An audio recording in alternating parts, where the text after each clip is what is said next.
All right, so we just got done from our walk this morning. I've got all the dogs in there down, nice and calm. I've got my dog here for good measure, just to be an example. And the idea is, like everything else, they have to be calm, not anticipating, not over expecting things for their needs to get met. Food is a big thing, so we want to slow down that kind of rate of how they get it. So we start with the place training. I put them all in their places. They're holding it down. I want to wait at least enough time so they're calm before I even start the next step, which is to start prepping the food. So the goal is here, because I haven't done this yet with them, and it might take a few passes, to keep them in command. They can be acknowledging that I'm getting their food ready, but not over anticipating. And then as they're calm, I'm going to bring them their food to their places. We're going to just do it here in one shot this time, different than yesterday where I actually hand them small amounts of the food. So there's different ways that you can show them structure before a meal. This is another one of them.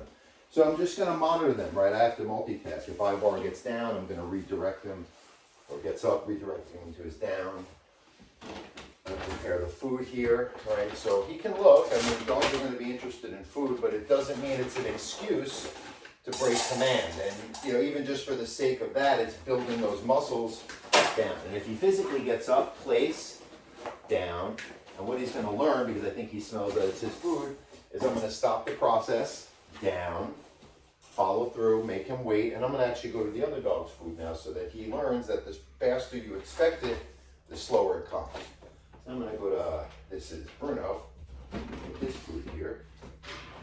So, and I'm going to get usually a slow bowl, which helps with the rate of eating. But even with this, if you don't have the slow bowl, the speed eating issue is still going to be there. So I like to just get him to start slow, and it tends to make the rate of eating calm down a bit. All right, so again, reach up, down.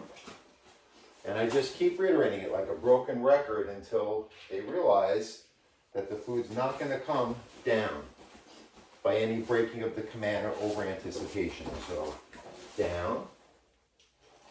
Take the leash out of the way here. I just want you to see how I handle in these situations, because this is important.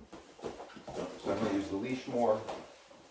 I'll use a correction just to get his attention. A little snap sometimes checks his state back to a calmer one.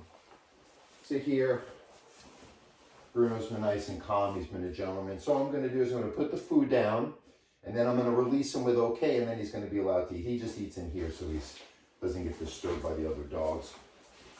Down. And Bruno, here's the last step.